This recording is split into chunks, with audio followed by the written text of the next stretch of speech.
Going on, everybody? I've been having laptop issues. That's why I haven't went live in a minute. My laptop went out on me, so I had to find a new laptop. We had an old one, so I'm using that right now. Yeah, went live in a minute. Top. We had an old one, so I'm using that right now. Yeah, went live in a minute. Top. We had an old one, so I'm using that right now.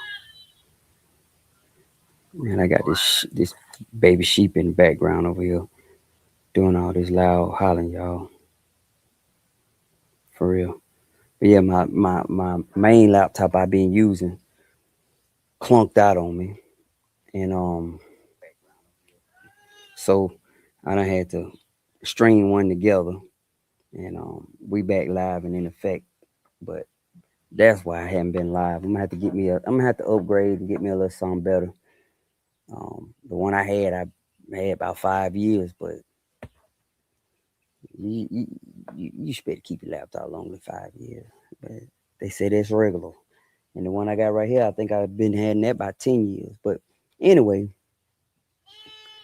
y'all hear that baby sheep in the background?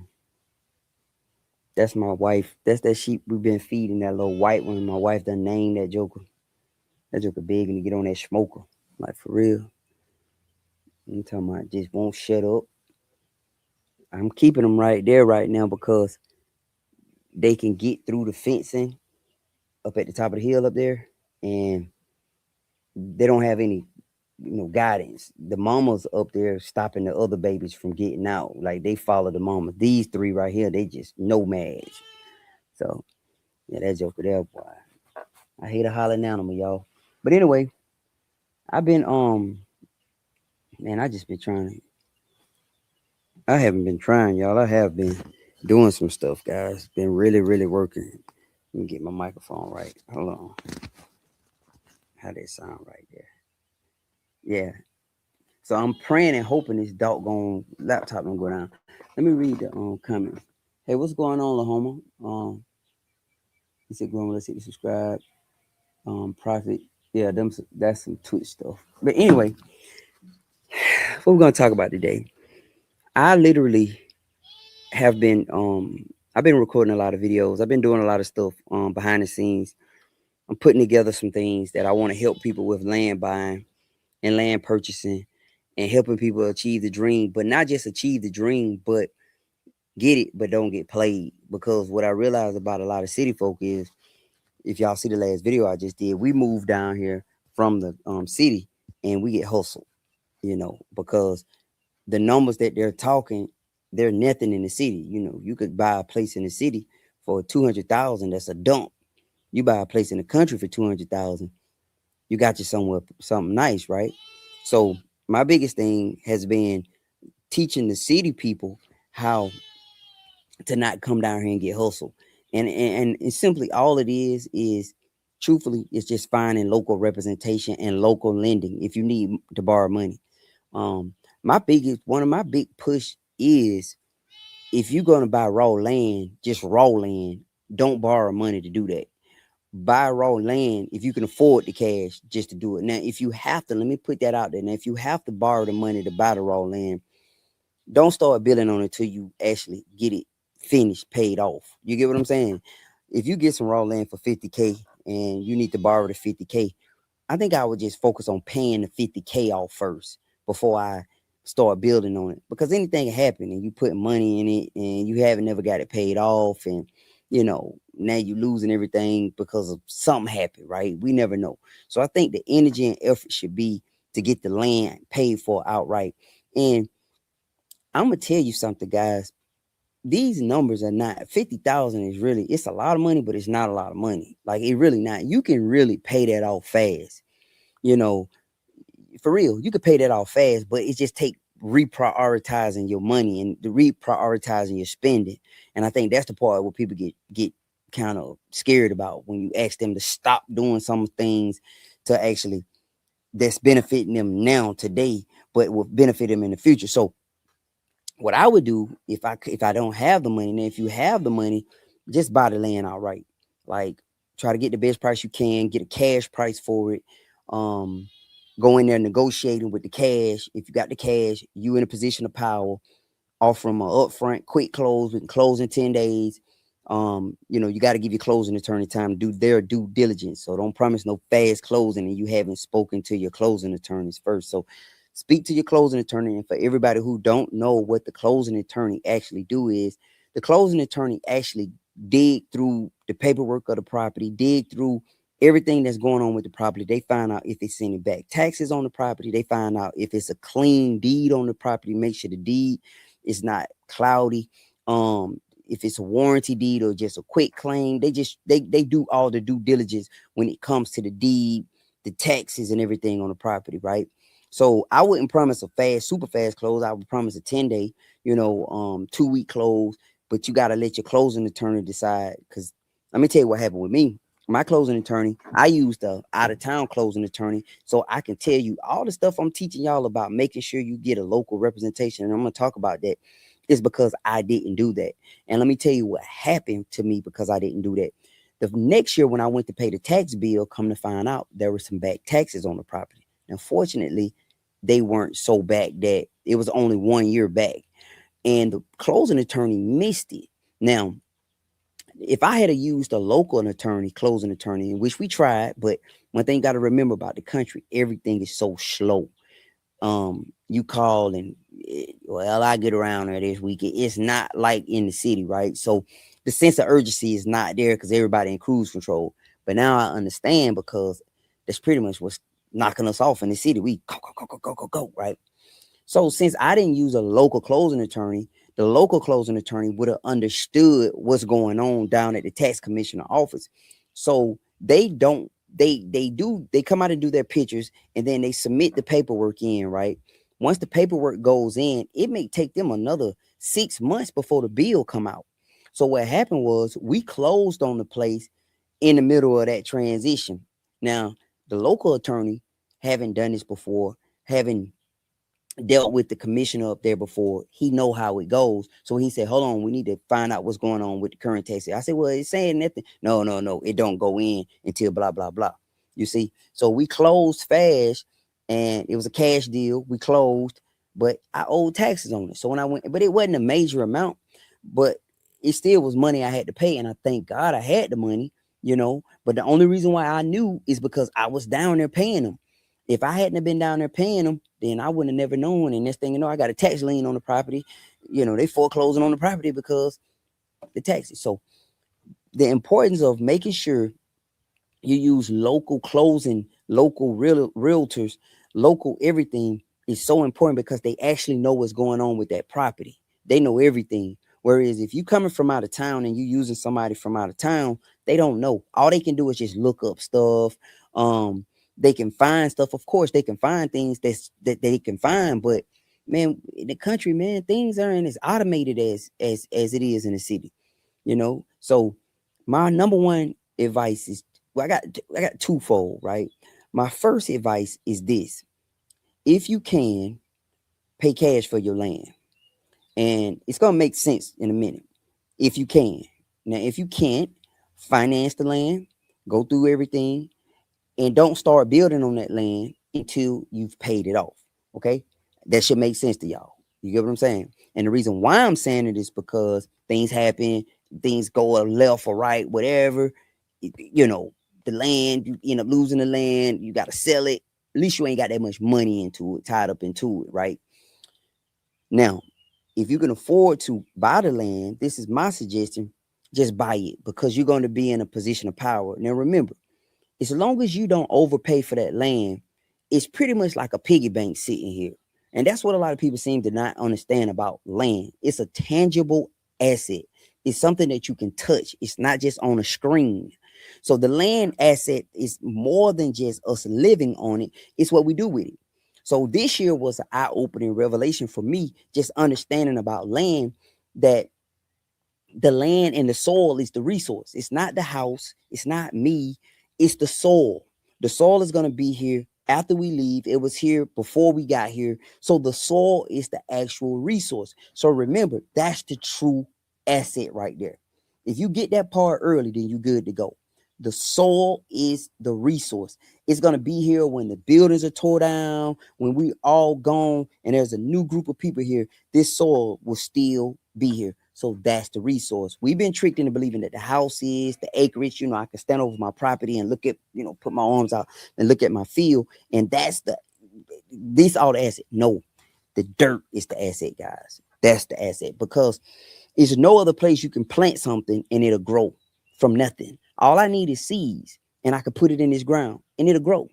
You see, so I can create a lifestyle from this soil. I can create a way of life from this soil. I have. So I'm eating out of my garden right now. Last night, my whole entire meal was out of my garden. I ate some fried green tomatoes, some jalapeno peppers. I'm sorry. The beans weren't out my garden. The beans we bought from a local farm, another farm, right? But it all pretty much the whole meal came from my soul.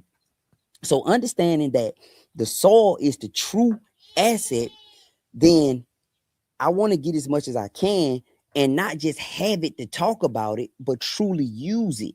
Because we've grown accustomed to building these big monuments on the asset.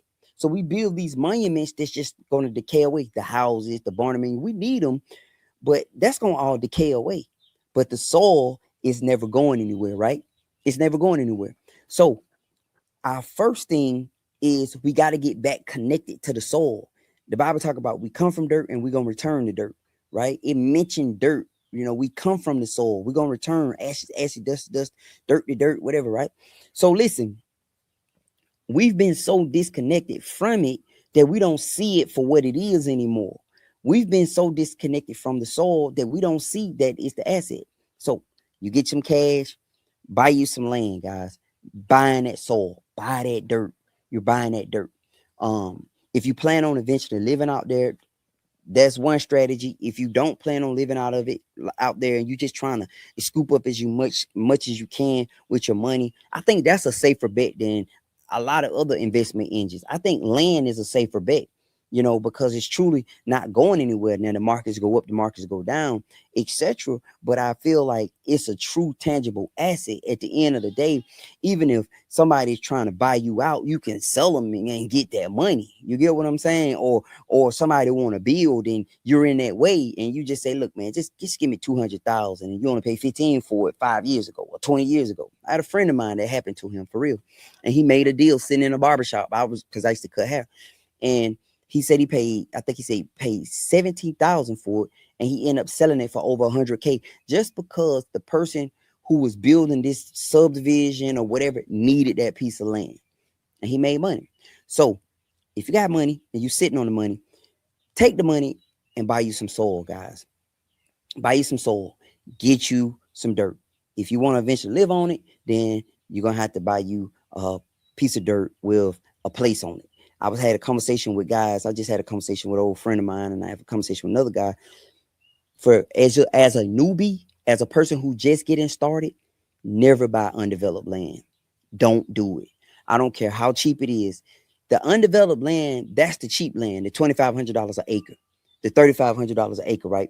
That's the cheap land. That's the land that everybody sees and want for cheap, right? That's the dream. I could buy 50 acres for that price. Yes, you can.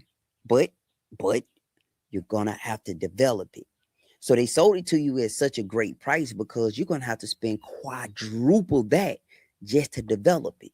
What I mean, bringing the electricity on your place. So the number one thing I think, if I had to focus on one thing when I buy my property, the first thing I'm gonna focus on is road access. You cannot build on a property you cannot access. So you need road access. And I'm not just talking about the road in front of your property. We're talking about to get down into your property. So even if you want the power company to come down and put electrical line, they need a road. Okay. So that's the first thing I learned out here. You can't build on what you can't access. So if you want to buy you a property, number one, if it's in undeveloped property, your number one first expense is going to be cutting you a road in there. And that's where a lot of people reach their first eye-opening experience with properties, because you think, oh, that's a little dirt, man. That's $20,000, man. 25K, 30K, depending on how far back You trying to go with your road, right? So people start saying, "Oh man, I want a property that's way back in the woods, can't nobody see." Yeah, that sound good. It does until you need 50,000 just to cut the road back there, like and get gravel spread. Now, some people can do it cheaper because they have assets, right? They got resource. They got an uncle that has a bulldozer, nephew that got a skid steer, an uncle that has a backhoe, and granddaddy, he still got that old tractor, right? So him buying a piece of property way back and they gonna go in there and cut a roll, and that ain't nothing. That's a weekend for him and his family. But if that's not you, don't do it. Don't do it. It sound good, but if I showed you my messages, I'll show you how many people that say I got 100 acres. I inherited 200 acres. I have this and I don't know what to do with it. Like literally, what am I supposed to do with this, right? So the first thing has to be a road. Has to be a road. The next thing has to be water. You have to get water on that place. You do. So you need to get water. You can get by without power. You can go straight 100% solar, which is a good idea, man. So if you got to spend 20K to get your power brought to your property, you really need to focus on solar, because you could probably get a nice system for 20-30K, but you're gonna have to do a lot of the work. If you got to bring some people and the people have to install them, then that's a different story. But if you just buying the panels, the batteries, everything that come along, all the parts that come along with it, you can get something nice for 30,000, but you're gonna have to do work, So that's the big thing, because that's where the hustle come in. The hustle don't come in on the parts. The hustle come in on the people charging you more than the actual parts to do the work. But solar 100% off grid, and that's beautiful. I wish my place was like that, right? And I can get like that. Pull the meter, tell them to come take their meter, but I'm gonna need solar. So my first thing would be water. We need water. A well, depending on how deep it is, will cost you 8, 9, 10, 15, $20,000, depending on how deep they have to go. So most well companies, I found this out as research. I have not purchased a well, but I'll talk to somebody and a few people that got wells, and I also talked to a well person that drill wells. How they do this: set a set fee to drill so deep, right? So they'll say, we'll go 100 feet for this amount, right? Or 50 feet, whatever, for this amount. And if they hit water within that, then your fee covers that. But let's say they got to go another 50 feet. So they're going to now start charging you per, depth they have to go. And let's say you got to go 200-300 feet in the ground to hit water. You're spending money. So you might have started out with 15,000, 14,000. I asked around, it was 14K to get a well dug, but it's like 100 feet. After that, I think it might have been 200 feet or something. I think it was 100 feet. And after that, it's per depth, the per foot, not foot, but it's like so many, whatever, right? So we need water on the place. We can live by candles and sunlight, because one thing Hurricane Helene taught me, y'all, and I want to say this for real. When we were out of power, we was out of power for 7 days during Helene. It taught me that we don't need as much lights inside the house as we think we do. We don't, because you can open up the blinds in the daytime and you got natural sunlight. At nighttime, if you need, lights inside, you can do candles, or you can, something, but you don't need as many lights as you think you do. Hurricane Helene taught me that. We was out of power for 7 days. So I learned a lot. So now we're going road access, water. Road access, water. Now you have to make a determination. Do I want to go off-grid power? Because now it's time to get the power. Do I want to go off-grid power, or do I want to go grid power? If you got 30,000 to spend, and let me say this, because I don't think people really understand what it's going to take to develop a property. That's why my push is for all y'all to buy developed properties. It got a little rundown mobile home on it. It may be leaning sideways when you get out there. It's ugly and it's in disarray, but the infrastructure is there. Somebody has already spent the most important money. You can get that place moved out of there and get you a brand new mobile home set out there. They quick to finance you if you got a piece of property now. I'm telling you, they'll bring that mug out there quick, right? And you got decent credit, and got an income, oh man, they'll bring it out there. So I don't care about the habitat. I care about the power, the septic, and the water. That's what I care about. Now, let's say you going the opposite route, which is your right, right? You have to decide if I'm going to go on grid or off grid electricity. Me personally, I'm going to go off grid with the money. Now, this is what I need for you to understand while I'm talking to you, right? Apologize for the sheep in the background.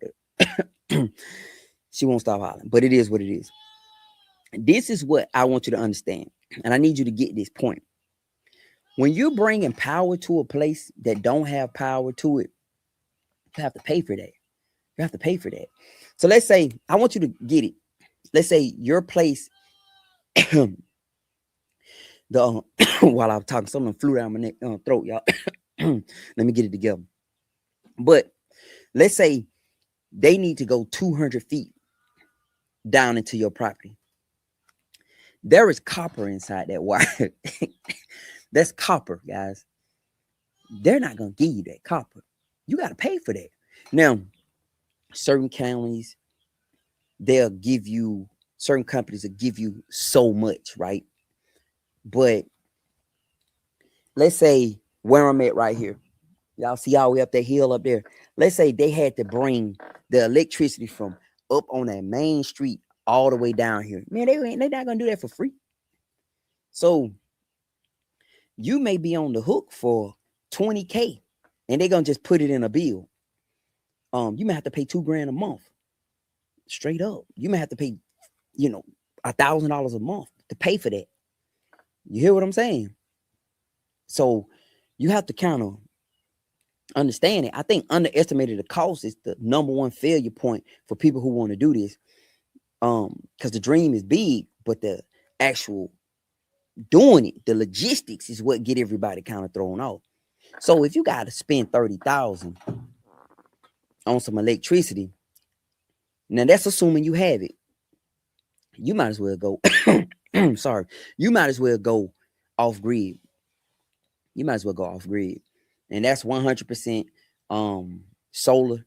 And yes, I would put me a generator, probably a propane generator out, because on my bad days, I can, when it's not sunlight and it's not that much coverage, I would use my generator to charge my batteries on my solar, on my system. But yeah, I don't know. I can't say that. You know why? I'm gonna tell you another reason why. Sorry. Another reason why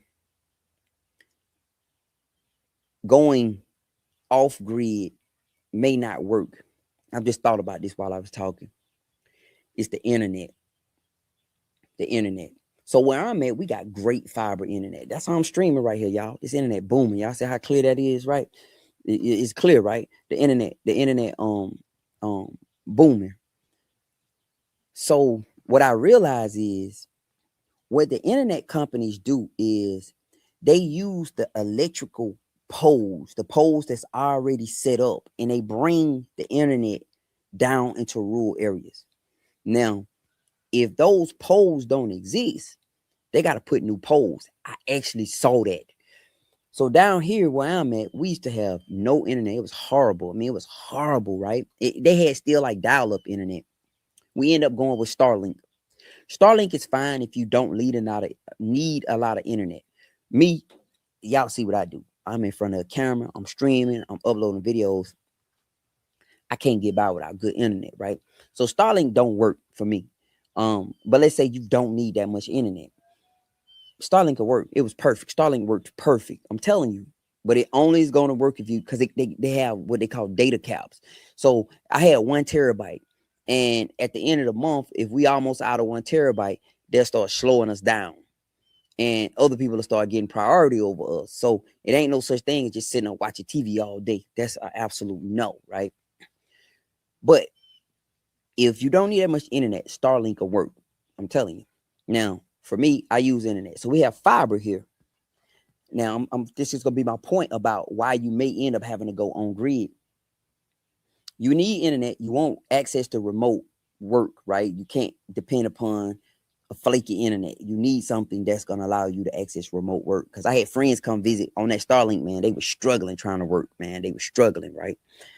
So now when people come visit and they got to do their remote work, they good. They very good. But if the infrastructure is not there for the electrical, I'm not sure the internet company is going to be able to pull their stuff. Yeah. So you may end up going on grid anyway.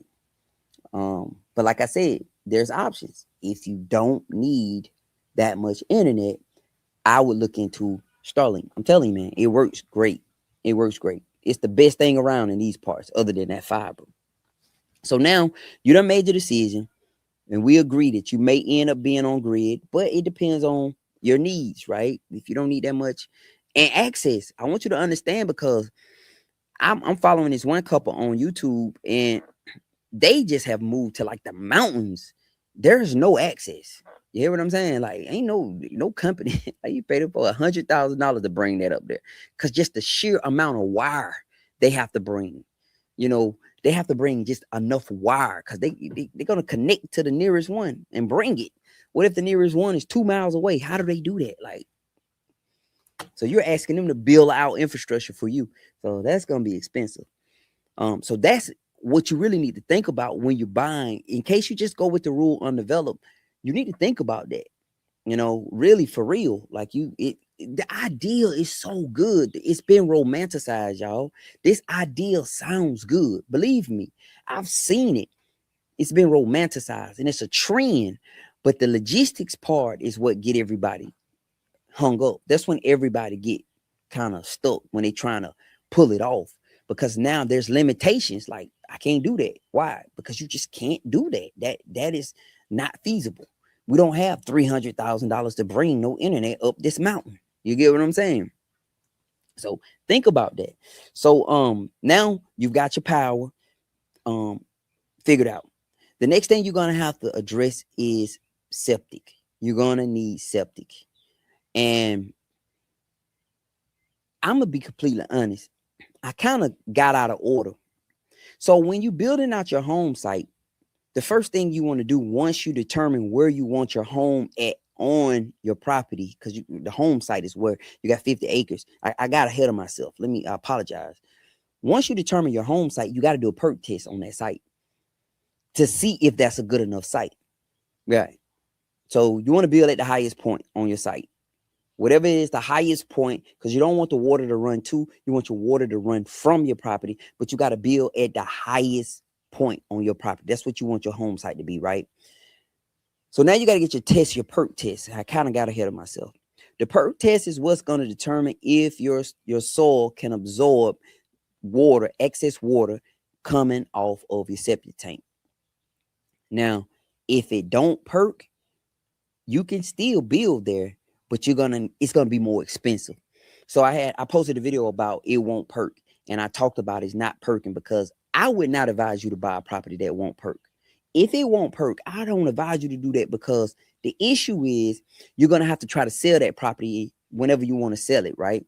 And you're trying to sell a property that won't perk. So that means I don't care how much you got on this property, how much you done built it out, that property won't perk. You hear me? So you can buy a property that won't absorb the water. You get an engineer out. They could do all kind of stuff to make it work. Okay. True. Would I advise you to do it? No. Why? Because it's going to be a struggle to sell it when you want to sell it, because it won't perk. You can't get a septic permit for it. Well, you probably can get a septic permit after they do the engineering, but you think about it. If you was buying a property, would you want to buy a property that's been engineered to perk? You'll be like, I don't know about that. You see what I'm saying? So once you determine your home site, that's the first thing you should do before all that other stuff. That's due diligence. But I talked with someone recently, and we were talking, and they were getting ready to buy. They're getting ready to close on their property, and he was just trying to decide, should he do the perk test without knowing where his home site is going to be. And I was like, well, that's a waste of time, because if you don't know where your home site is going to be, why would you do a perk test? You just randomly doing perk tests. Perk test $300, $500, just depending on what your county is. So you need to know if the soil going to perk. That's important. I kind of got ahead of myself. Once you determine that it will perk, then you can go on to the other stuff. But I just, it's just too much, y'all. When it comes to rural undeveloped property, for me to look you straight in your eyes and say, yeah, that's a good deal. I can't do it. I can't do it, especially when you done been in apartments and suburbs your whole life. You don't know anything about this stuff. You don't have any resources. You don't even know who to call when you get to the town. Who should you call? Remember, when you move to these rural country towns, it's not like in a city, man. It's not that much help. It's not like it's a lot of people that's doing this stuff. You know, in the city, you can go to the Home Depot and find a contractor. Like straight up, just bump into him. He got a tape measure on, man. He in there trying to get work, acting like he looking for wood. Hey, man, you at home? Yeah, man, I do it. What you got? You know, that's how a lot of them get work. Hang out in the Home Depot all day. It ain't like that in the rural areas. And then even if you know, one of the things I found out when I got down here was that a lot of these people don't want to even um don't even want to come back here. So I had a lot of brothers who, when I first started, I asked them, could they I know they can do the work. And I asked them, would y'all come down there and do it? Yeah, I come do it. Man, none of them showed up.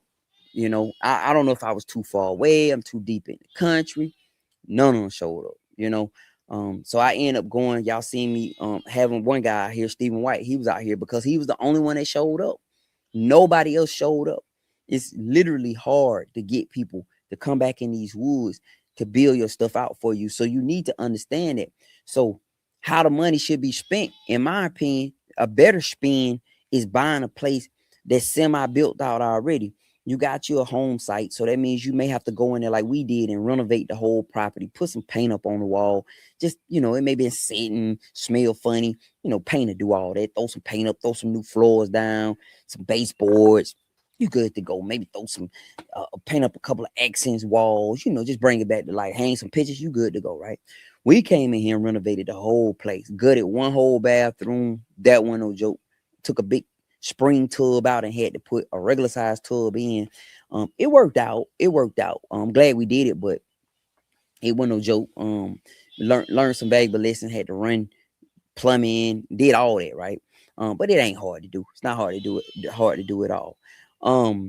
So you find your rural places leaning, you know, you may want to go out there and tear it down, you know, tear it down. If I was starting and I had cash, I think my move would be get me an RV, um, build me a pole barn. So I get me an RV. I build me a nice pole barn. A pole barn is just a big old shelter over my RV.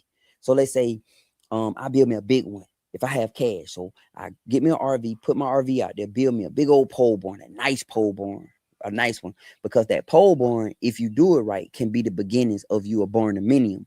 You get what I'm saying? If you build it right. So you build you a good pole barn, you use some 6x6 posts, big posts, and make you a nice pole barn and park your RV up under there. That RV, parking that RV up under that pole barn has just bought you a lot of time. Now, if you need some time to get your money back right up, you know, you need to get your money right, then just work, live in your RV and get your money right. You hear what I'm saying? And then you can come back and say, hey, I saw this done. I saw a guy do this. I saw a guy build a pole barn around his RV. Straight up. I saw a guy build a pole barn and left the RV inside of it and built that thing in. I don't know what it looked like on the inside, but I saw him do it. Yeah, they built the walls and everything. And just instead of going in there building out the place, he just left the RV in there as a living space. I don't know how I look in the inside. It may be fire. You hear what I'm saying? So let's say you go out there and it's a dump. You go out there and tear down what you need to tear down or leave it alone. Throw your pole barn out there, get you a power plug, put up a 50 amp, 30 amp power plug for your RV, plug your water into the septic, get your water from the tank, put you some filters in for your well, put you some filters on. Now you got a place to live. Buy yourself some time. Don't already have no good internet. Oh man, you set up. Buy yourself some time. Put the pole barn up, live up under the pole barn with your RV for a little while, build your money back up, or slow down. Because even if you have the money, slow down. Because what I notice is when you first buy the place, you so emotional, you doing all this random stuff like, oh yeah, man. It's like, okay, first time home buyers. I bought me a house in the city, man. First time home buyer. I've been watching HGTV so much, man. By the time I got the house, I'm in there tearing stuff up. I don't have no real plan on how to fix this stuff back because I don't know how to do it. But I'm watching all these shows on HTV. Oh, yeah, I'm going to tear this wall out right here. I'm in there tearing out walls and everything. It's not a load-bearing wall. I'm standing there with my hammer. Okay, so I know it's not load-bearing. I'm watching Mike Holmes and all them people on HGTV, and I tore a wall out. Now, when I ever get to the point where I would decide I want to sell this place or move or whatever, and if I buy a new property, I ain't doing nothing because I ain't buying a ton of work. I'm gonna buy a decent enough property that I can go stay in. And I'm gonna slow down. Give yourself some time, man. Give yourself 6 months. Give yourself a year. Do the basics. Throw some paint up on the wall and slow down. The reason why I say that is because you're so emotional in the beginning and you're excited. You're doing crazy stuff. Later, you have to undo. You hear what I'm saying? So my best advice to you, once you get on the place and you done got yourself situated, is just slow down. Slow down, man. Don't do nothing. Draw it out. Like, especially when you look at my place out here, all this stuff in the back here. It took me a while just to develop that thought process of, I used to cut all that. I don't know if y'all could see them sheep out there, them goats, but I used to cut all that. That was grass, y'all. I was cutting that. And then one day I'm just sitting, I was thinking like, why am I cutting this when I have animals? So I invested in getting fences built, and now we have pastures for them to graze on. You hear what I'm saying? But in the beginning, I'm just doing stuff like, yeah, man, I'm gonna buy that. Yeah, I always wanted this. So just slow down, man. So let's get back on track. Number one, I don't advise you to buy rural undeveloped, meaning nothing on it. I don't advise that unless you know what you're doing and you have access to the stuff you're going to need to build it out. Okay. If you don't have access to that, remember, hope is not a strategy. Let me say that. Hope is not a strategy. Well, I hope I can. That's not a real strategy. That's not a plan. Okay. So I don't advise you to do that. Okay. Number two, if you decide to do that, you got to go in the order of magnitude, the most important stuff that has to happen. And I kind of hit on myself and I started talking about electric and road and all that stuff. But once you determine your home site, do a perk test to determine if you can build right there. And if you can build right there, you need a road. You're going to need a road and do everything else I said. Road access, you're going to need water access, you're going to need power, and you're going to need septic. In that order right there. I mean, it's nasty, but you ain't necessarily got to have, a bathroom to start. You know what I mean? I know it's nasty, man, but you don't, and ain't no way to get the bathroom really running without no water, no way. So you got to get the water done first, and then they got to come out here and dig up the ground and put a tank in the ground, and then do leach field lines, and then hook it up to wherever they're gonna hook it up at. So, do you really want to go through that?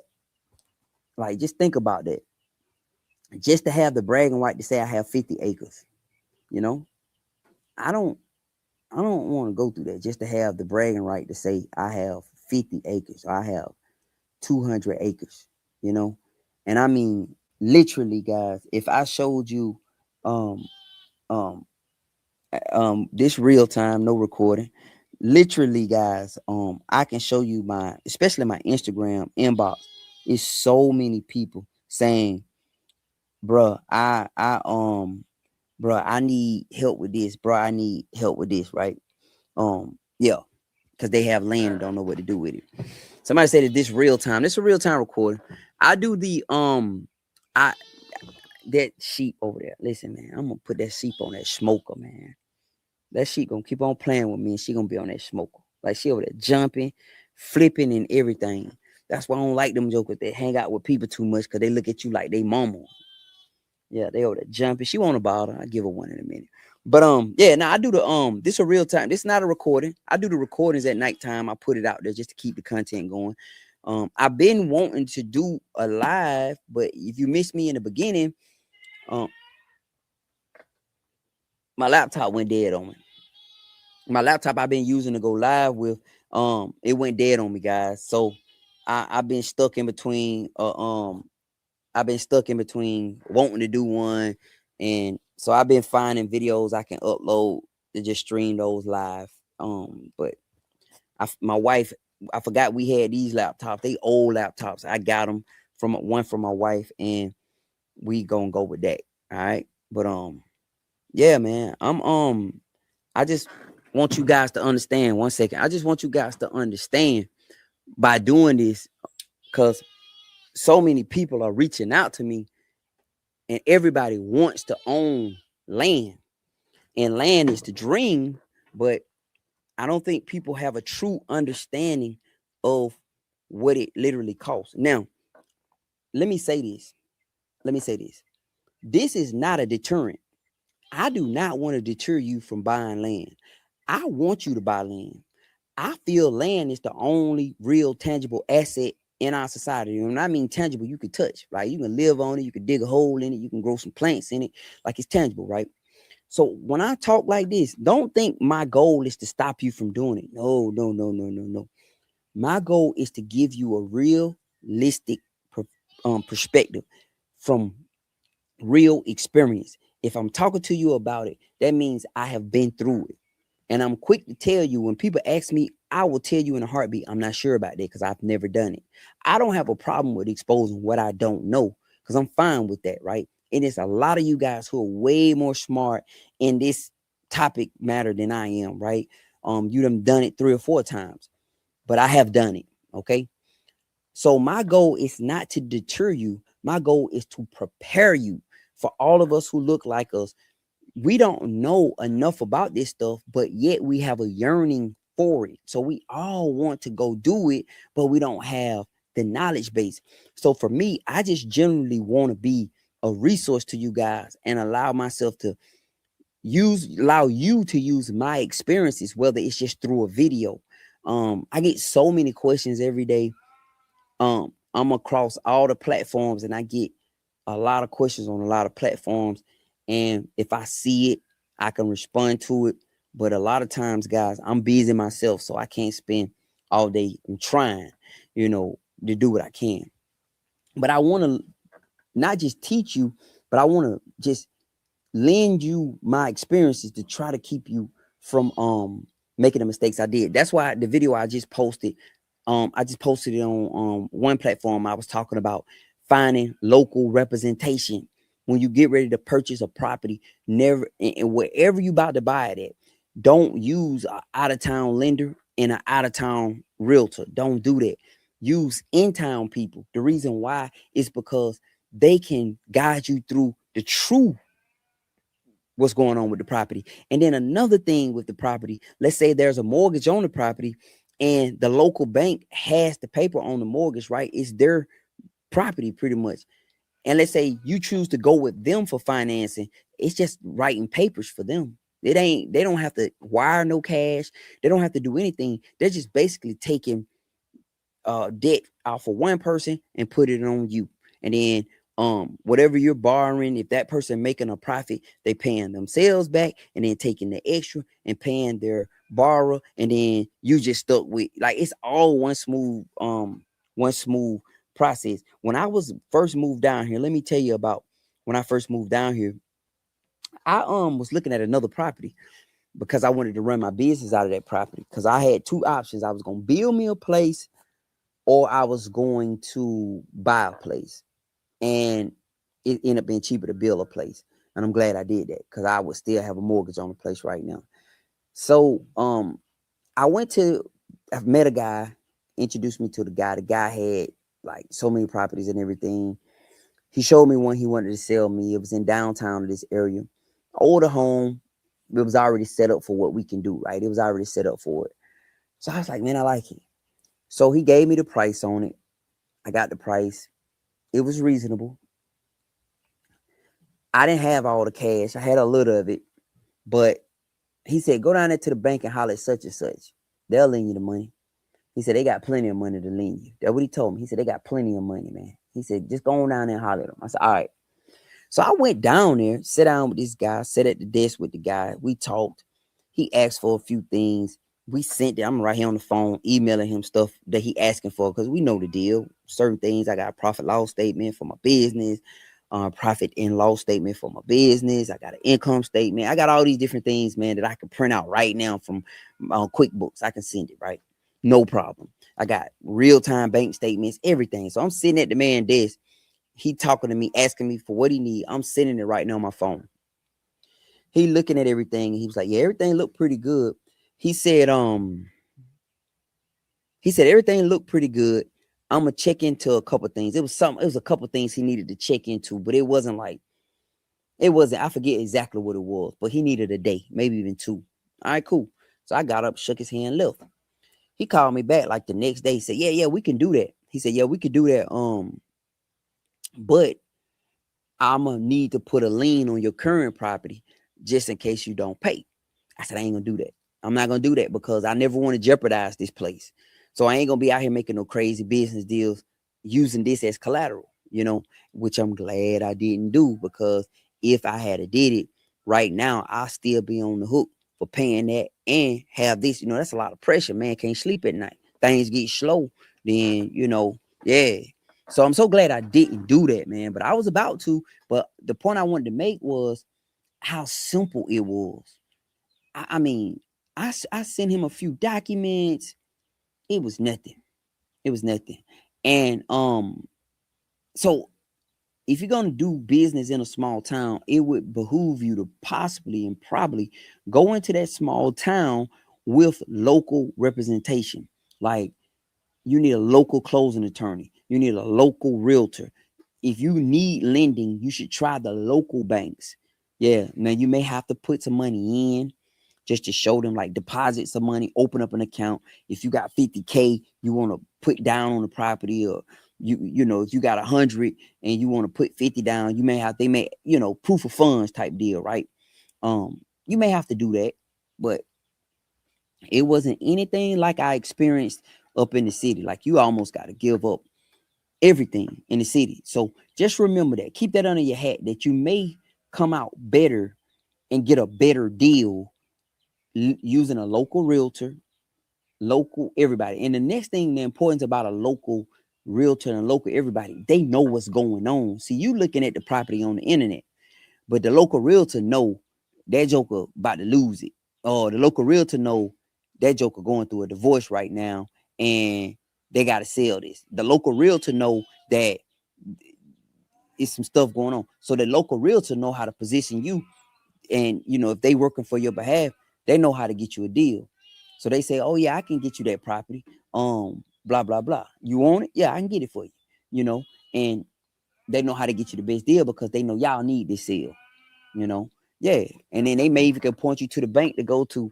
I don't know why them sheep up there hollering like that, but they just doing it. I think that sheep across right here is hollering up the hill. I realized that, and they're hollering back down to it. But yeah, so just think about that when you're getting ready to do it. The worst thing you can do is go into that town, riding up on you. I did it. The big man in town, spending money left and right. Everybody got their hands in your pocket. And I got this guy, is a Canadian guy, man. He's a friend of mine. I was down there. He did some work for me, and he charged me something. And he said, I said, I was gonna give him some money. He said, that's too much, Larry. He said, you're paying too much. He said, it was a guy I considered a friend at the time. He said, he told me to charge you more than what I charge you. I said, really? He said, yeah. He told me that. I said, wow. And I realized then that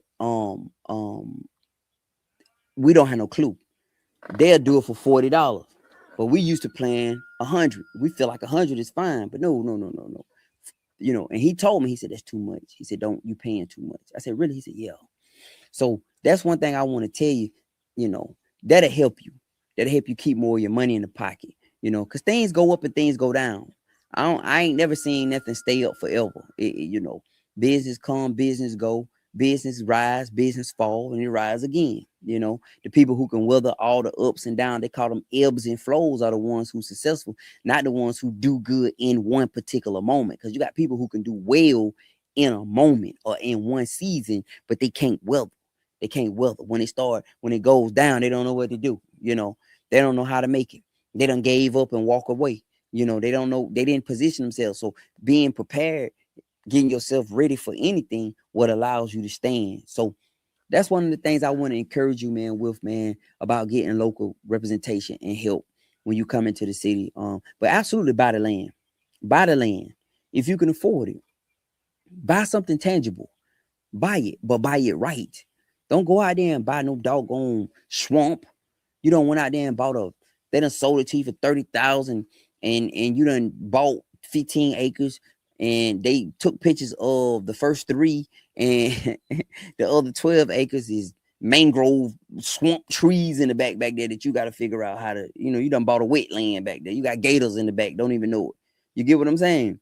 So that's the main thing. If you buy it right, buying it right, that's what's going to assist you in the future. And when you buy it right, it becomes not just an asset to you, it becomes an asset to the community as well. Because what happens is, as the value of this property rises, everybody else's property go up. So they love to see your property.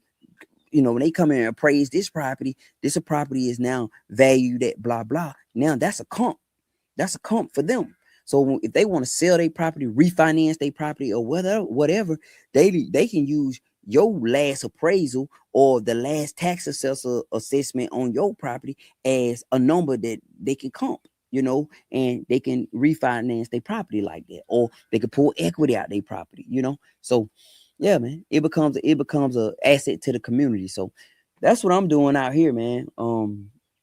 This a piggy bank, but it's a real live asset that you can touch. And I'm just now scratching the surface on understanding that. Remember that when we end this video and this stream, if I cannot leave you with one thing, the best thing I can leave you with is the soul is the true asset. You build on the soul. You buried in the soul. You see what I'm saying? Like the soul will be here when we gone. The soul sustains. Like the soil can be in ill repair right now, but if you do what you need to do with that soil, or leave that soil alone, it'll fix itself. You can grow stuff on the soil. You can live on the soil. The soil is the true asset, and it took me a while to get there, but now I'm there, and I know that. Okay, so let me see, guys. Yeah, shady people overcharge. Shady people always overcharge. That's how it go. That's how it goes, guys. Hey everybody, let me see where y'all from. Shout out where you from so I can shout you out. I didn't look at the comments. And another thing is this laptop I'm using is weird, y'all. What's up? What's up? What's going on? What's going on, y'all? Let me see. Okay, let's go up. Hey y'all. Hey, everybody here. Everybody. Yeah, they say you can reproduce things that somebody said, Deborah Davis made a good comment. She said you can reproduce things you get from the land, but you can't reproduce the land. That's absolutely. The land is, you can reproduce the land, guys. Reproduce from the land. What's up, Dallas? Moultrie. Every time I go to Moultrie, I go down to Moultrie. I always buy good stuff in Moultrie. I ain't gonna lie. I'm always on Facebook Marketplace. I'm not anymore. I'm tired of Facebook Marketplace. But every time I can say this hands down, Moultrie has been one of my best places to go buy stuff in.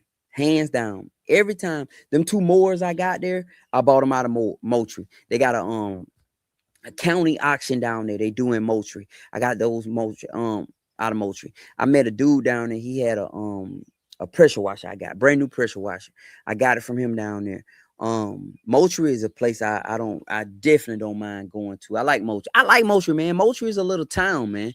A lot of people don't know about Moultrie. Moultrie is a little town, man. Moultrie is nice. Dallas, Texas. What's going on? Georgia, Vero Beach. What it do? What's happening? North Carolina, Low Country. You live in the barber chairs. You want to hear the story about the barber chairs, Tiffany? Your name is Tiffany Jackson, child Tiffany. Okay. What do you tell the bank to get the loans? Is it better to borrow or come with you? I would come my own money to make it easier if you can. It's hard to buy a piece of property that there's really no comparables, and then the bank is taking all the risk because they lending you money for a piece of property that hasn't even developed. So if you can buy the raw land, then you can also use the land. You can leverage the land. So let's say you want to build your house on the land. If you buy the raw land, which I wouldn't advise you to really do, without knowing what you're doing. Now, make sure I say that now. But if that's the route you have to go, because a lot of people cannot afford the 200,000 to buy the place with the house on it. But if you have to buy a raw land, then make sure you buy the raw land right. And number two, pay the raw land off, and then you can use the raw land. You can leverage that with the mobile home company. See, because I would get me a mobile home. The mobile home company will build that mug. They'll bring that mug out there. I'm telling you, man, it's nothing. My grandmama them signed paperwork. They came down here one day, signed the paperwork, didn't even know they was going to do it. We found the place, walked in, signed the paperwork, picked out the one they wanted. Now, only thing they had to do was when it went through underwriting, send this, send that. But we did all that digitally. And the lady told me, Larry, you're going to have the permit soon because we're going to bring them. I said, how soon? Man, about a week later, she was saying it's ready. And I had to make sure I had everything. So, yeah.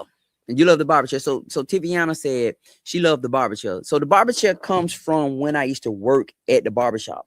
A lot of you guys don't know I used to cut hair. I used to cut hair off Counter Road in Decatur, Georgia. I was a barber. And the owner of the barbershop, shout out to Dennis Mitchell, he was getting ready to close the shop down. And I went by, I used to always swing by and check on him, see how he was doing, because business had gotten tough. And he said he done with it. And I told him, I said, Dennis, if you ever sell, if you ever close the shop, let me know. I want to buy my barber chair from you. The chair I used to use and I used to cut hair in. I have 2 of them.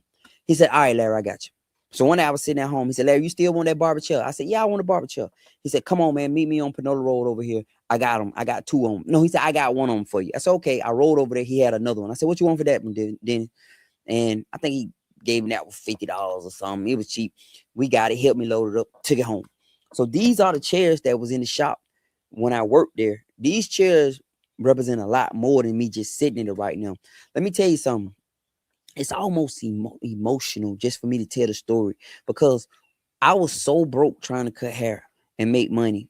And if you ever did barbering or any kind of service-based business, where you need people to come shop, I ain't talking about a plumber or nothing, but you need people to decide they need a haircut.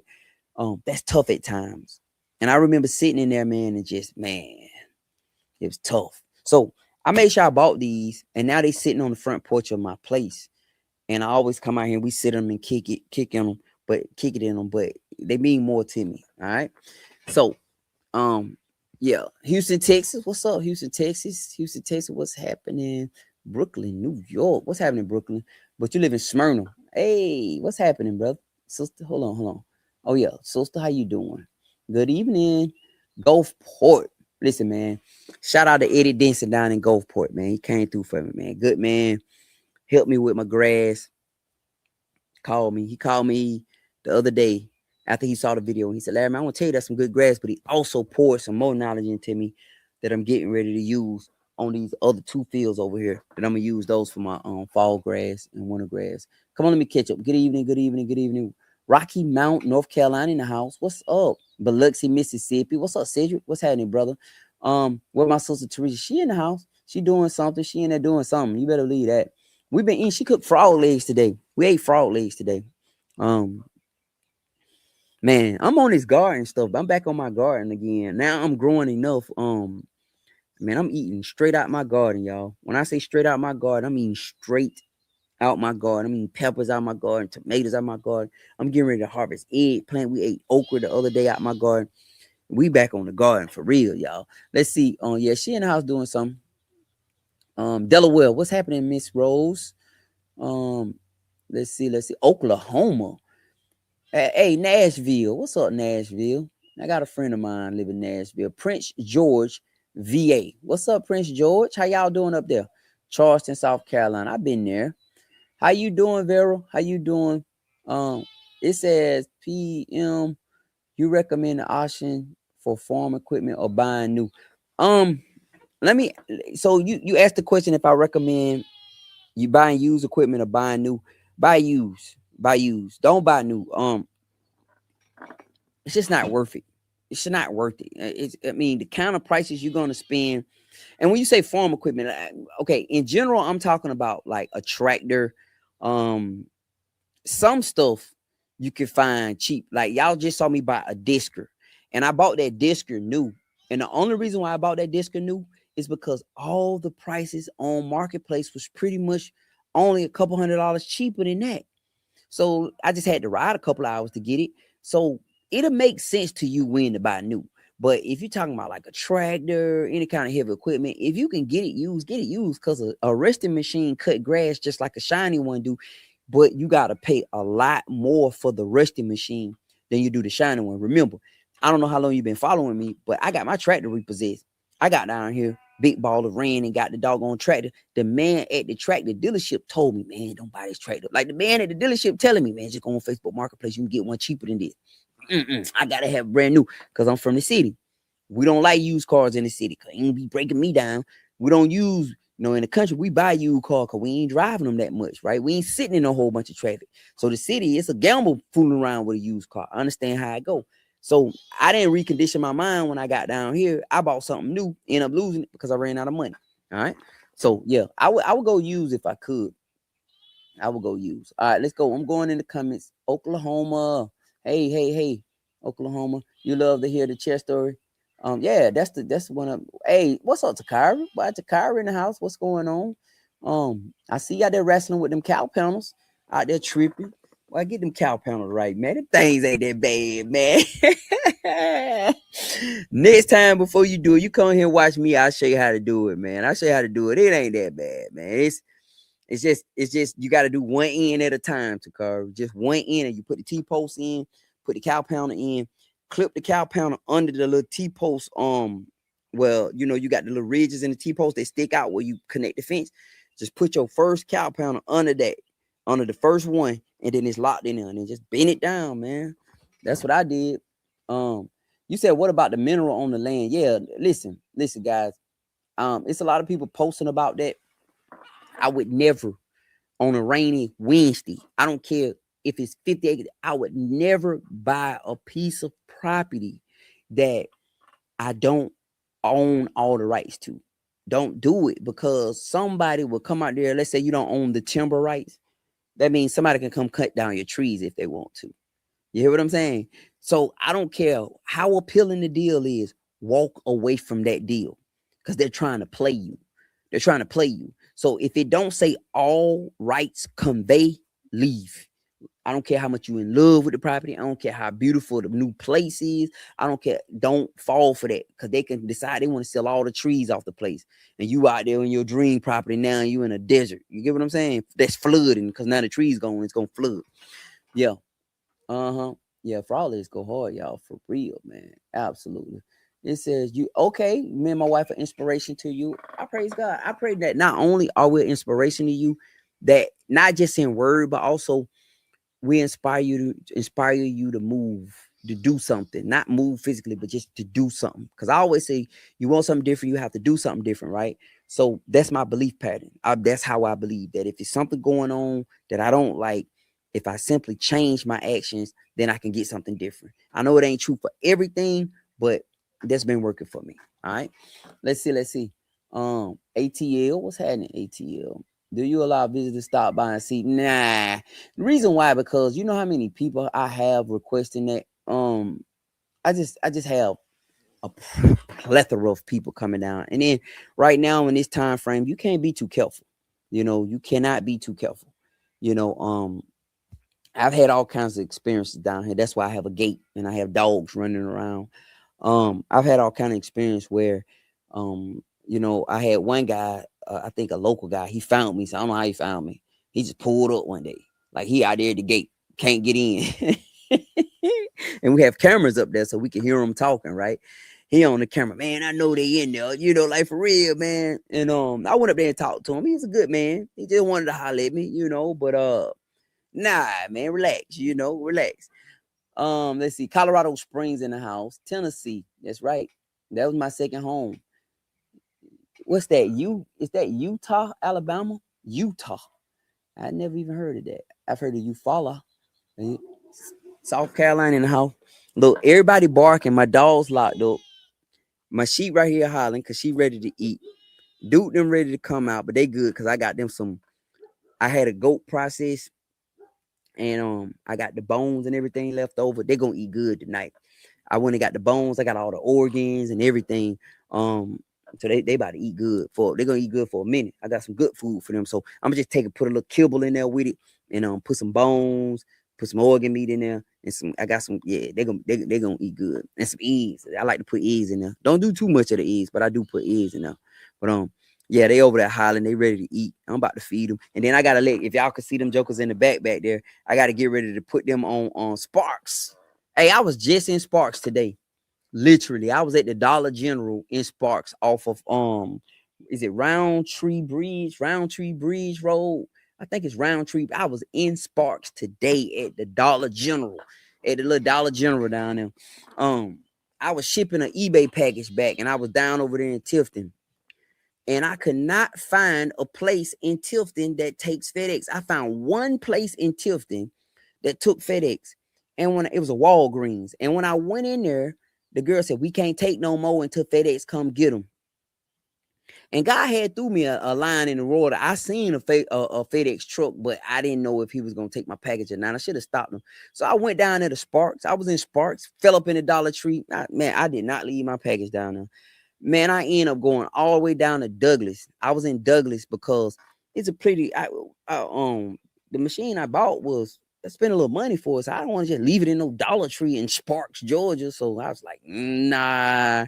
But yeah, I was down there today. Yeah, I was down there today in off of, is it Roundtree Bridge Road? Is that the right road? But I was just down there. I sure was. It said, what do you do with your animals when they pass away? Burn them up or dig a hole. It depends on how big they are. Lately, I just been burying them. You just bury them. A lot of people say you feed them to the dogs. I don't know what they passed away from. You see what I'm saying? And some things are transferable to the dogs. And I don't want to knock my dogs off. So most of the time I just burn them up or I bury them. I got a burn barrel right here where one thing about animals you got to always understand, when you deal with animals, there's going to always be some dead animals, guys. Like people who don't deal with animals seem to not know that. Like, yes, you'll walk out there, somebody just laying there. I mean, that joke was fine yesterday, up playing with you and everything, and just night gone. So normally I burn them up or dig a hole. But truthfully, they seem like the burning up is the best way to do it. You just got to make sure you get it all burnt up, because if you don't get it all burnt up, it'll start stinking. So, you just got to it normally it take about 2 days to burn one up. It take about 2 days, especially a big one. You have to burn it and you got to keep it going. Put a little diesel on it, put some pallets or something, and just get it to burn. And then after the pallets burn up, I got to throw some more pallets. It take about 2 days to get them burnt down to the ground. I mean, to the nothing. Like you go out there, they burnt down. Yeah. Yeah. Off Highway 41 in Sparks. Yeah, I was down there, man. Yeah, I was in Sparks today, man. Down there kicking it.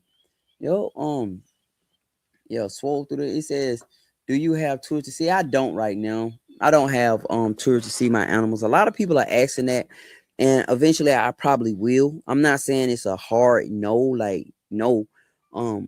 Eventually I probably will let people come down and see the place, etc.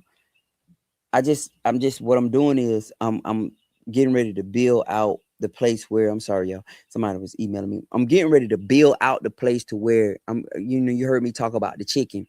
I'm getting ready to do the chicken processing.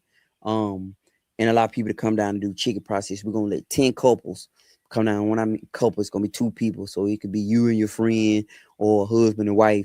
Y'all come down and learn about chicken processing. We're getting ready to do that for sure. So when y'all saw me get that chicken tractor, that was the first step of it.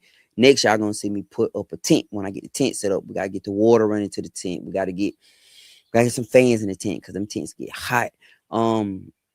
Just gotta make it decent, right? I know it ain't gotta be brand new. We're gonna put the tents up. Gotta put some kill cones out all around it. I need to put 5 or 6 kill cones out. Maybe 5 kill cones, so each couple have a bird. So we got to put some posts in the ground and put kill cones up, and then that way you could do your necks and So we're getting ready to do that. I don't be scared of what? Yeah. What do you mean? Scared of what? Yeah. You said I don't be scared. Just tell me what I don't be scared of. I don't know what you're asking if I'm scared of. Um, but yeah, that's what I plan on doing. So eventually I plan on getting you down.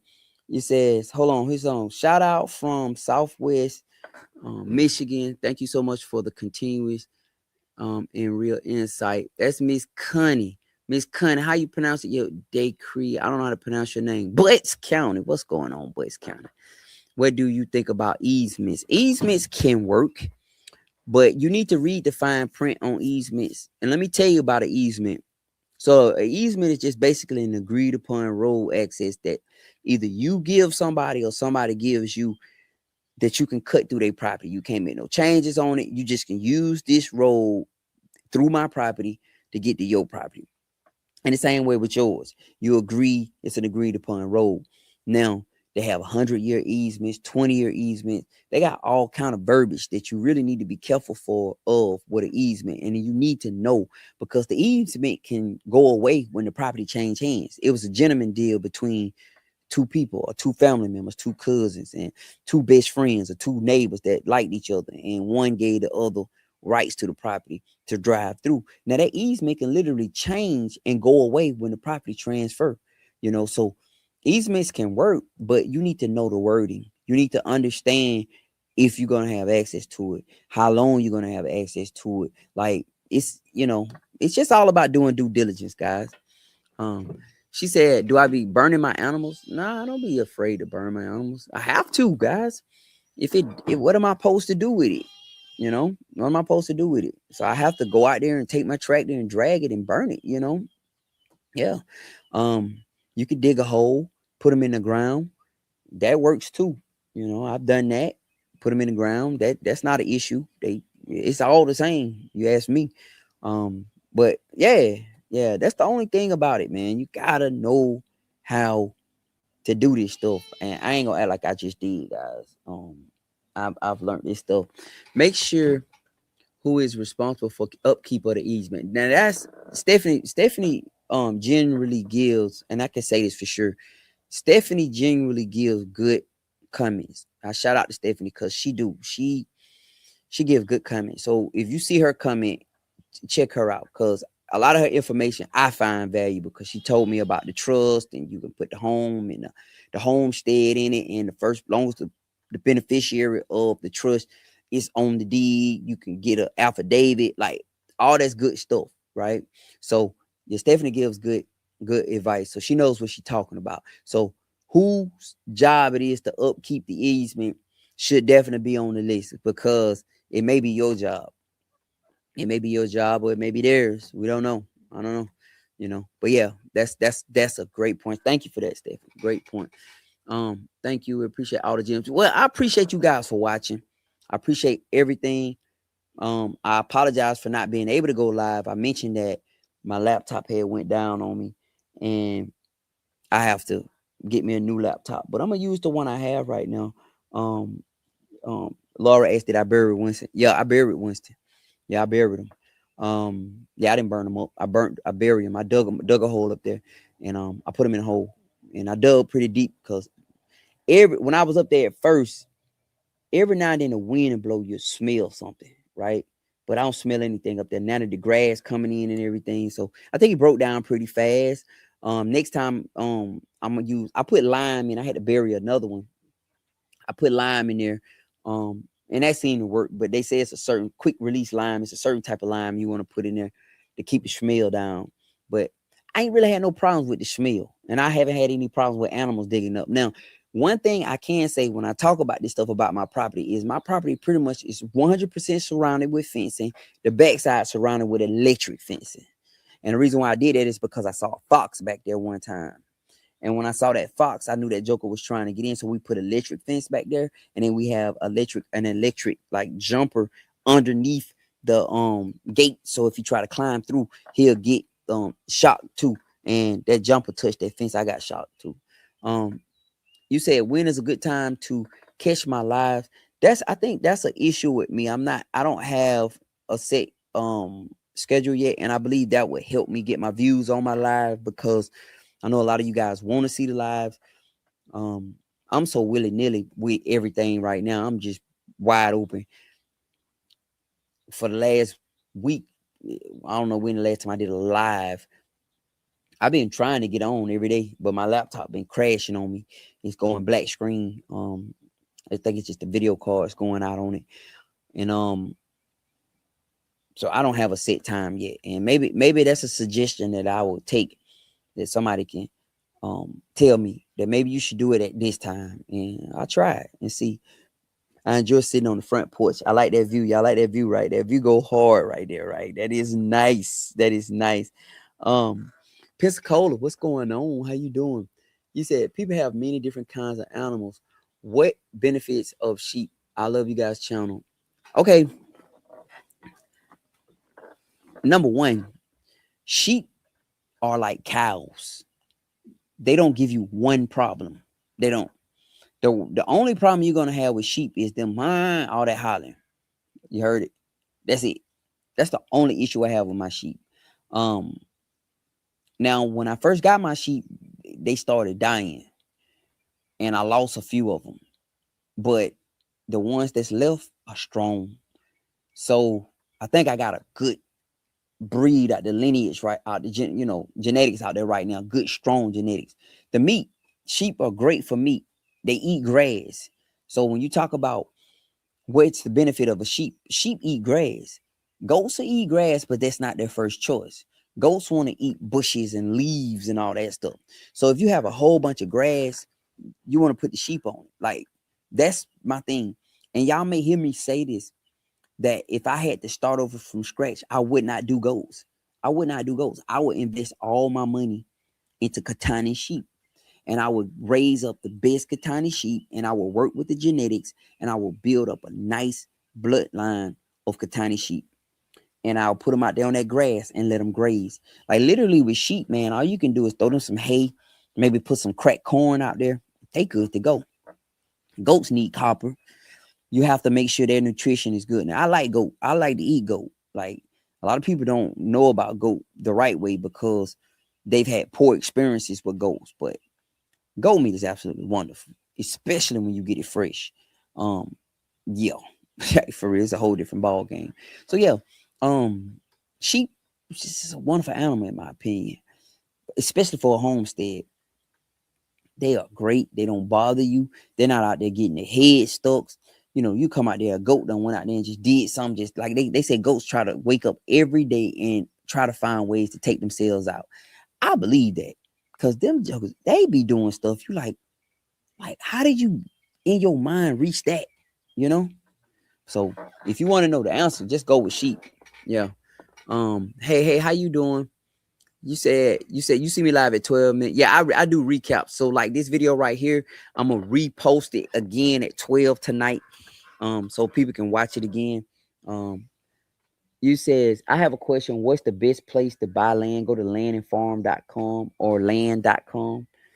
Go in there and look at the filters. And when you look at the filters, you'll understand what I mean, because they have filters that say owner finance. They have filters you can put your max and your minimum budget in there. You can put what state you're looking for. Look up landandfarm.com or land.com and put your state in there. Go look at the filters when you click down, and you can drop down and it'll tell you what your budget is, like what you want to pick for a budget. And if you want to do owner finance, what state you in, all the different stuff, and then let it find you the properties it's looking for. All right, that you're looking for. And then you can pick and choose from those, and then it's going to tell you the realtor and everything. And what I would do is I would compare those properties across multiple sites. So I would go to Zillow, I would go to realtor.com. I would go and I would just search the address, because most of the time, if you just get the address and you put the address in the browser and search that address, it'll come up. Everything surrounding it'll come up. Like if it's for sale on multiple sites and everything. And the reason why I say go to multiple sites is because that probably could already be sold and they just never updated it on this site. Or it's like the one I'm sitting on right now. We was looking at this property and it was under contract, but my wife was diligent. She was staying on top of it. And as soon as it came off from up under contract, it must have fell through. We knew about it. came down here, put an offering on it, and got it. You know, so it takes a little homework and a lot. Well, it take a lot of homework, but you know, you can do it. But go to land.com, guys. Yeah, you say check throughout the day. That is an amazing view. Yes, that is. It is. Yeah, that is an amazing view. I have a question. Yeah, I that's a lot of work went into that view right there, y'all. I'm telling you. Yeah, I'm gonna repost this. You might be able to set your notifications to alert it. Yeah, that's the big thing. Hello, Kim. How you doing? Shanti said you don't want a horse. Absolutely, emphatically, no. And I mean, with every deepness inside of my chest, I don't see a benefit of a horse. I don't see what's the point of a horse. I don't. Now, if we had 100 acres and we had cattle running around and we had to go out there and get them, I can see, because you know a good horse it's a working partner. I done seen them guys with them horses that know how to get them horses and make them horses cut animals off and bite. They call them biters. They can bite the cows and make them move. You know, the cows scatter the horse and the horse come walking up on you on his back, everybody running, you know. But for me right now, that's just another mouth to feed that I can't eat, you know. I get a donkey before I get a horse because a donkey will serve more purpose to me down here because, you know, donkeys protect your place. I don't see no benefit in a horse, not for me, unless I was just going to breed them and sell them and try to make some money off of them. But I just don't see that. Right. Let's see. Nah, I don't. Let's see. Let's keep going. Let's see. He said, how often do you have to groom and shave your sheep? I don't groom my sheep. My sheep are what they call hair sheep. So don't confuse wool sheep with hair sheep. So when y'all see my sheep, the next time y'all see a video of my sheep gonna look good because they done shed it. I got one sheep that's got doggone some kind of wool in her, and I got to get her shaved. But the rest of them, they all shed. They just look rough when they shedding. So that's why I said go with the Katani. Don't go with the wool sheep. Now, if you live in a cold region, go with the wool sheep. But if you want sheep and you're thinking about getting sheep, go with Katani sheep. A lot of people like the Dorpers, but I'll go with Katani because they hair sheep. You got wool sheep and hair sheep. Hair sheep shed. We use all of them for meat, but hair sheep are the ones that were specifically bred for this type of stuff. So yeah, do that. You said, am I ever going to process my own lambs? Absolutely. I plan on that. I really do. I plan on that. The only thing stopping me right now from processing my lambs and my goats and my kids is I don't have a freezer. I don't have a freezer or a cool place to hang them because you can't process that meat while it's mushy like that, right? So you got to get it cold. So you got to hang the meat. So the only thing that's stopping me right now is I need a place to hang it. Once I get a place to hang it, give me a cooler or a freezer or something, a cooler that I can hang them in. And then when we get the meat, we can take the meat and it's easy to work with the meat after it's been hanging. But when it's all mushy like that, you can't work with the meat. What you about to do? You walk, honey? Okay. Everybody say, hey. She said, yeah, my wife about to do her walk. But anyway, let me see. I'm about to wrap it up. Let me see. Come on. Let me see. It says, he said, I live in the tri-state, trying to find land in Georgia. Kind of hard to travel consistently to look at land and work at the same time. Trying to do due diligence from up north, just me and my daughter. Yeah, that's tough. That is. Hey, Richie, you hear your baby calling you now. Don't turn your back on that baby. Yeah, but yeah, I hear you on that though, for real. I hear you on that. Yeah, that's that would be tough. Yeah, but you got to keep going. It says, I've been driving and noticed a couple of goats in a field beside the church. And let me see. Hold on, I'm gonna go down. So I'm using this different laptop. Yeah, I apologize, y'all. This joker. He said, so I've been driving and noticed a couple of goats in a field besides a church, and that field is so clear. I look for them when I'm grinding. Yeah, the goats will get it right now. But if you want to get some grass cut down, get you some sheep. The mixture is goat and sheep. That's the mixture. So if you want to really get that joker cut down, put your herd of goat out there, herd of sheep. The sheep gonna eat the grass. They're gonna eat the grass. The goats gonna eat everything, the bushes and everything first. And then they'll go to the grass when they don't have no choice. Like right now, that group right there, they eating the grass because they haven't made their way in the back. So I've noticed how they breed, how they graze, and they stay in these one little areas and they move around, but they haven't made their way. I got a whole big old place back here in the back full of bushes and stuff, and they ain't made it back there yet. So we'll see how that goes, guys. All right, I'm getting ready to wrap it up, guys. I gotta feed this sheep so she can shut up. I'm gonna repost this tonight. Let me see what. Yeah, this laptop I'm using, guys, is let me see, giving me all kind of. It ain't giving me issues. Horses are expensive. Yeah, I heard. What's the benefit of rabbit? I have to, but I don't want to make them fertilizer. You can use them for meat, but rabbit fertilizer is a good fertilizer. It's not a hot fertilizer. It's a fertilizer you can take out the bag and put directly on your plants. Fertilizer. Rabbit fertilizer is one of the best fertilizers you can use. So if you have some rabbit, I don't know what kind you have. The Flemish Giants are the kind that we normally get, the big giant ones for meat. And I'm thinking about actually getting some, but y'all don't want to know what I plan on doing with the meat, like what I plan on doing with them. But yeah, fertilizer. Bag up the fertilizer. I know people that have a cage with a rabbit cage, and it's got like these little grates in it. So when it the poo fall down to the bottom, and then they go out there and collect on all the fertilizer up, and they bag it, and you can sell that. Your rabbit fertilizer is sellable, very sellable, and you can take that fertilizer. And even if you have a garden, and you can use it in your garden. I've used it before, and it works. My neighbor had it. She brought me a whole bag of it one time. I put that stuff out there around that okra. Man, that stuff took off, man. For real. Hey, what's going on? How y'all doing? All right, I'm getting ready to wrap it up. He said, are you thinking about getting ducks? If not, yeah, so I actually have been thinking about getting ducks. I've been thinking about getting some Peking to eat them. Like, I'm just being honest. No, I'm I will eat them. So that's what I want to do with them. But goats are nasty. For people who don't know, goats are nasty. That's a nasty animal, right? People who I know that have goats, I'm sorry, ducks, not goats, guys. She said ducks. I'm thinking about getting ducks, okay?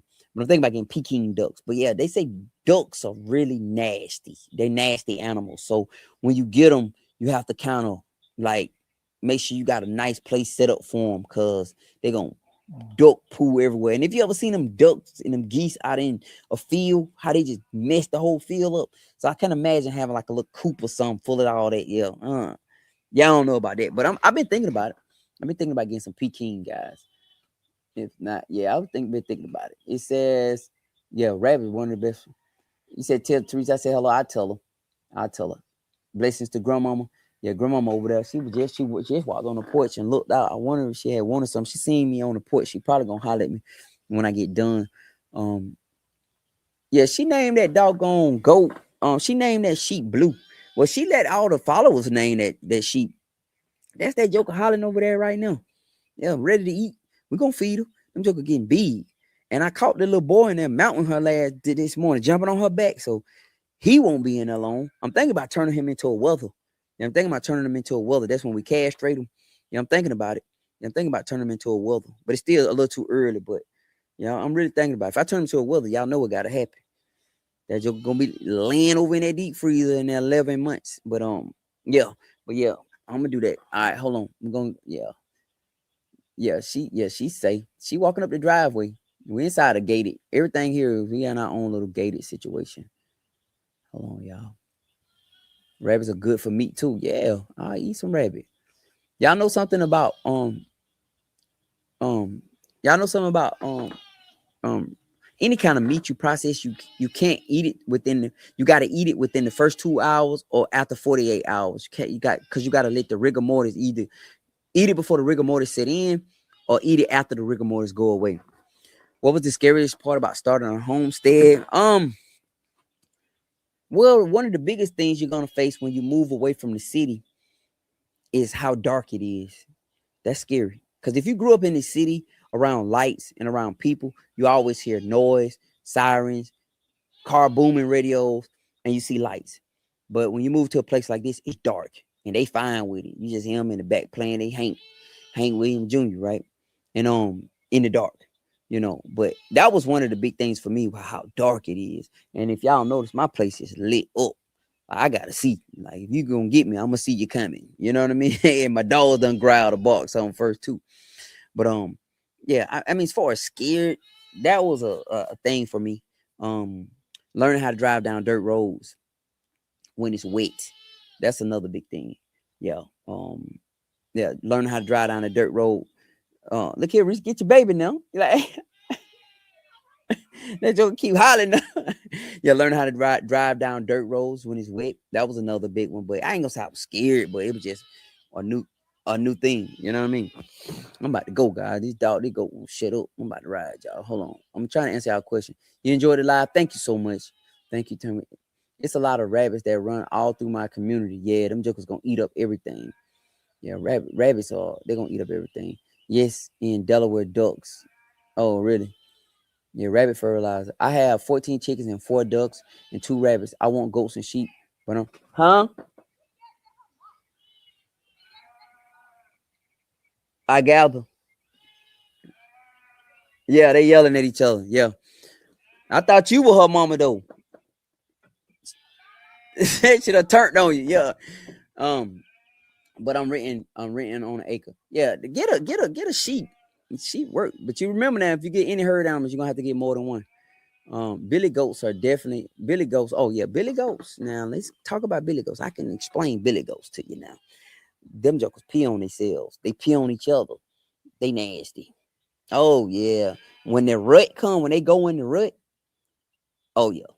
Them jokers be back there peeing on themselves. And then another one to get in there try to get some of the pee. Like, oh yeah. Very nasty. Yeah, very nasty. Yeah. They ruining themselves to appeal to the females. You are absolutely right about that. And then look, they urinate on themselves, but they also another thing they do is them jokers try to allow the other one to pee on them too. Like I didn't know that. So if you got one who the ladies like and he get to peeing on himself, the other one to try to stick his head in there like get on me too. Yeah, it's like cologne, nasty. Yep. You said where do I put my animals in the winter? Yeah, I don't have that issue. I'm in 9A, so we get cold, but these animals are hardy. They be out in the fields. I have some barns up there. You said is that the moon in the background? Nah, it ain't out yet. Yeah, it ain't out yet. Let me see. Let me see. Let me see. Let me see. I'm wrapping it up. I'm trying to learn this laptop, guys. This thing is funny. All right. Yeah, I enjoyed it live. You was raised in the country, ate off the land. Yeah, that's what I'm doing now, guys. Eating off the land. Eating off the land. Let's see. Listen, you are telling the entire truth. It is blackity black out here in the country, straight from the city and moved to a farm. We have no clue what we're doing, but hubby and I are having fun and learning something. Let me tell you something. That is the best part of it right there. For real. Best part of it. Stick with that. As long as you're having fun and you're enjoying yourself, just stick in there. You'll be all right. That's the best part. Cause once everything get to running slow and everything get to, everything get to going easy and there it gets boring because now it's just you on a routine now. So I always have to find new stuff because I got my goats now. My goats just moving across the field. Like right now, I'm about to go up here and walk them back across and throw some feed. I got these bottle babies. I got a new batch of chicken I'm growing out. That's my big thing right now. I got my sheep and I have a new meat bird that I'm getting ready to introduce to my place. And that's the only meats we're gonna grow and eat. That's the only chicken we're gonna eat. I have 30 plus right now. Yeah, it's like 30 something of them. And I'm getting ready to see what's up with those. Like for real. They're called dark cornish. So that's the big thing I'm doing. Yuck. Yes, Lord. I'm telling you, them jokers are nasty, guys. Very much so. All right. I'm trying to get to all y'all comments, but remember, I'm using this new laptop. So it says you're doing awesome. Yep. Yeah, my wife, she walking up and down. She do her walk every day. I'm about to wrap it up. Yeah, I walk with her, but I'm doing this, so I'm about to wrap it up for the day and be done. I appreciate y'all for joining, watching. I'm gonna post this again I'm gonna reschedule this for noon midnight tonight. So, you know, I can be live for the other people. So if you see a live in the middle of the night, that's me just because you got some people who I learned are up late at night, like straight up. There's some people be up late at night, like 3 o'clock in the morning. I'm getting comments on the video. For real, be up watching the whole video. So I put that out because I want to keep content coming for all y'all, not just for the group on here, for the next batch too. Some people at work right now, they will watch my video doing work, right? So that's what we're gonna do. But anyway, let me wrap it up so I can go. This joker won't shut up. I gotta move these jokers back over here and put feed up here. I gotta feed a couple of them. Just that little set right there. I gotta feed, and then we good to go. And then we gotta put these bottles out here on these bottle babies, and we're good to go for the night. All right, guys. You was one of them up late at night. Yeah, yes, a lot of people are always up late at night. But I'm gonna repost this. Thank y'all for being on the live, joining, liking, sharing, watching. Apologize for this little annoying little sheep over here. She won't shut up. But we about to get us some feed. We get out of here, man. We get us some milk. All right, y'all. They said they missed you, Reese. You want to come say hey to them? Come on, say hey to them right quick. You should have just walked around the back right here. Here come Reese. She gonna say hey to y'all right quick. Come on now, we wrapping it up. Bless my life. I need it. Yeah, that's one thing about me. Here she go right here, y'all. She want to say hey. Duck down. You see yourself over there. Hey, y'all.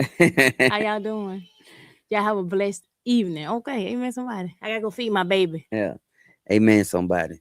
All right, y'all. We out. Love y'all. I'm gonna talk to y'all in a minute. All right. This Larry. Peace.